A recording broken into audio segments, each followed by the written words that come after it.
fii booru foire. Mais ce que je veux dire,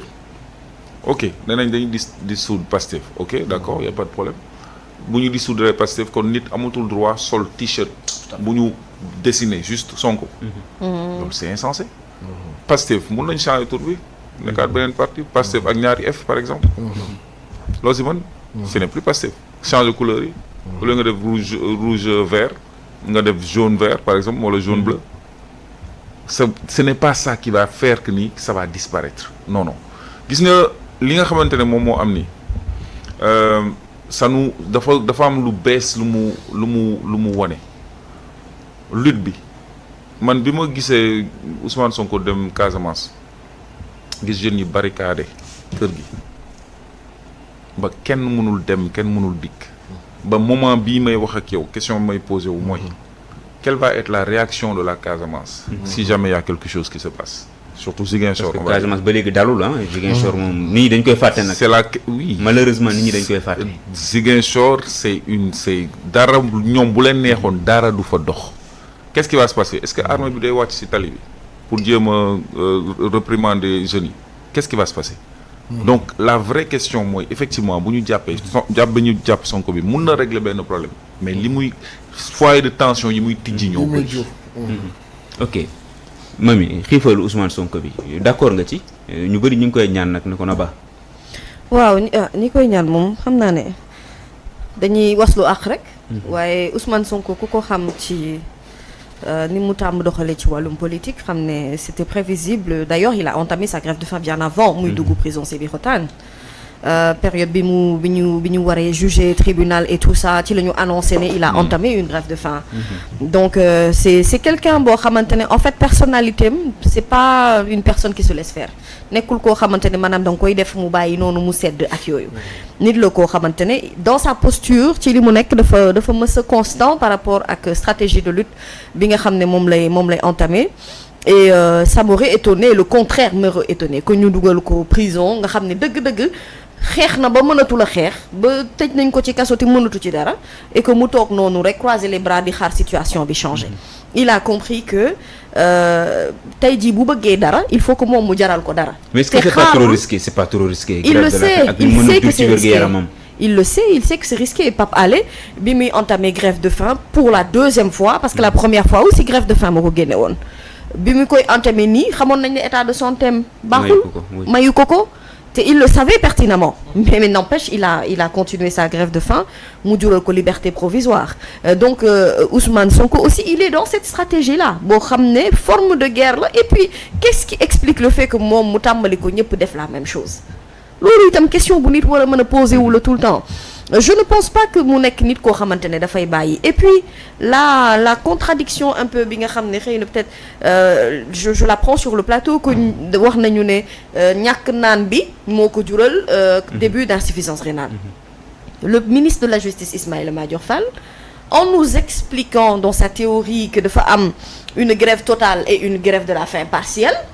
ba mu ne ñu Juan Branco dafay def grève de la faim totale mooy lekkul naanul mais Ousmane Sonko day def grève de la faim partielle lekkul mais mu ngi naan ba finalement ñu ne ñu ndekki na naan na café waaye terewul mu jéem hôpital quand même waaw léegi bu dee bu ñuy naan kon lan moo ko war a bu dee bu ngi naan te ñàkk naan moo ko jural insuffisance j'ai un problème man moi j'ai un problème finalement quelle est la bonne communication quelle est la bonne information boo xamante ne moom la ñu war a retenir la vérité est que c'est quelqu'un qui est un résistant il l'a toujours été je pense qu'il va continuer à l'être mais même foofu am na ñoo xam nag dañ ne Khalifa dugal nañ ko fa deful dara Karim dugg na fa defuñ dara moom ñu dugal ko rek mu commencé grève am waaye yow nga may wax nag ñaari nga may wax ay personnalités politiques yu bokkul ah bon non Khalifa Sall n'est pas Ousmane Sonko Karim Wade n'est pas Ousmane Sonko il ne suffit pas de faire comme CTLM pour être CTLM du lu benn Ousmane Sonko nit la ko xamante ne ragalul dawul dara ci li muy def en fait ragalul à aucun moment il n'a mis un pas en avant deux pas derrière moom kay day mbëkk rek di dem kanam la jëm delluwul ginnaaw Khalifa Sall bien avant ñu koy dugal kaso sax tu sentais que kii décision bi dugg kaso bi bu mu ko xalaatee rek faible na benn côté parce que ku dem ba conférence de presse nga tuur xéewal ça veut dire que yow déjà yaa ngi xalaat looy duggagum Karim Wade ñi dañuy wax ne dugg na kaso lekkam këram la doon jóge et tout ça mais en vérité détention Karim Wade am na ci yu bëri loo xamante ne sénégalais yi xamuñu ko mais dans tous les cas c'est que bokkuñu caractère. amul woon nekkul woon prisonniers yu sonn yooyu quoi. xaw ma sonn daal waaye nee nañu lekkam daal këram la doon jóge fii xam nga commencé nañ benn campagne de désinformation comme quoi Ousmane Sonko dafa ne non moom grève de la faim bi sax mën na ko bàyyi mais dafa bëgg lekk bi di jóge këram. ba ñoom ñuy rétablir la vérité comme quoi que c'est pas une déclaration boo xam ne Ousmane Sonko def na ko santaanew ko il est dans sa grève de faim et vraiment l'État du Sénégal gagnerait à ce que ci grève de faim bii li ñu ciy njort ak li ñu ciy am yëpp mu bañ ci am et que finalité bi mu nekk tout simplement une liberté te waa ji lu mu ko jaral pour que ñu génne ko ci kaso bi dina ko def. mais est-ce que du doon benn précédent boo xam ne ku ñu fi jàpp suba nga xiifal pour ñu bàyyi la parce que nee nga léegi Pape Alé def na ko ñu bàkko Ousmane Sonko bu ñu ko bàyyee suba gannaaw suba booy xiifal ba ne léegi bu ñu bàyyul ma dee ci kaso bi. waaw mais xam nga donc loolu tamit après xam nga kaso yi ndeysaan ñu bëri ñu nga fa parce que dañ ko mérito waaye ñu bëri ñu nga fa parce que mérito wu ñu ko aussi. ça c'est vrai. du dëgg. Voilà donc xam nga aujourd'hui j'en reviens même à notre ministre qui nous disait on a gracié beaucoup de personnes waaw si on va dans le sens de désengorger pourquoi gracier pour dugalaat lim gu toll noonu wala lim bu ko xaw a jege. moi j'ai un problème par rapport à ça xam nga problème yi mooy Ousmane Sonko day xeex pour liberté am xeex pour ay raisons politiques am mais am na ñoo xamante ne dañu nekk ci biir kaso bi dëgg la naam dañuy xeex en mouvement de soutien par rapport à Ousmane Sonko mais ils ont compris que kaso tamit y a une autre stratégie pour montrer que yow man lii may dund ni d'accord ma ci forme la boo xamante ne mënuñu ko bañ parce que yoon da koo maye après ñi nekk ci jàng ci diine dinañ la ne non grève de la faim boo ci deewee xam nga xaru la bàkkaar la ak yeneen yu ci topp waaye ñooñu kooku ñu koy wax moom Ousmane Sonko moo leen gën a jàng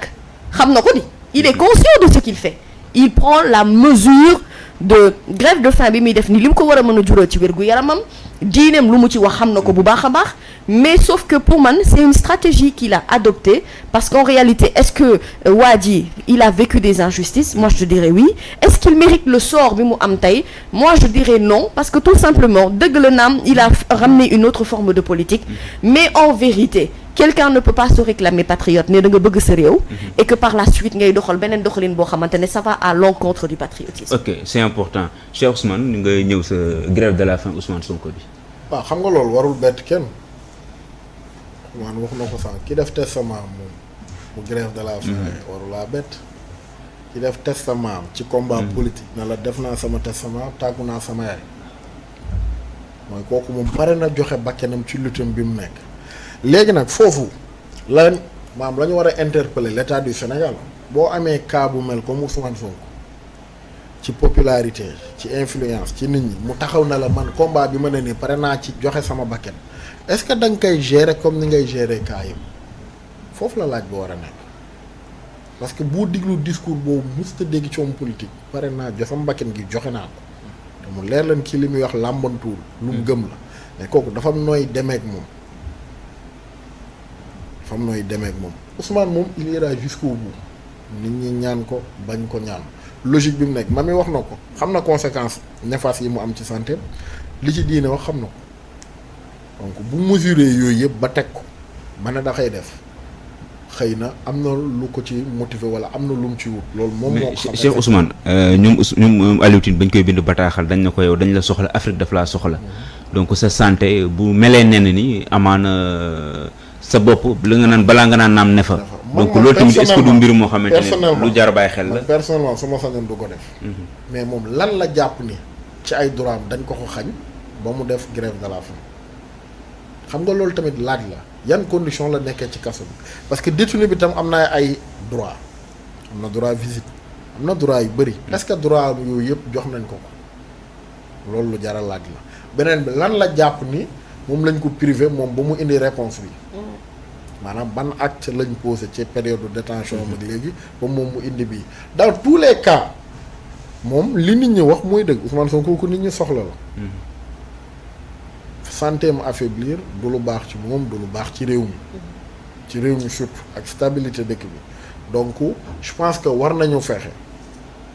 particulièrement nag l'État warul mélanger benn effort ngir ñu génn ci impasse bi ñu nekk nii parce que impasse bu dangereux la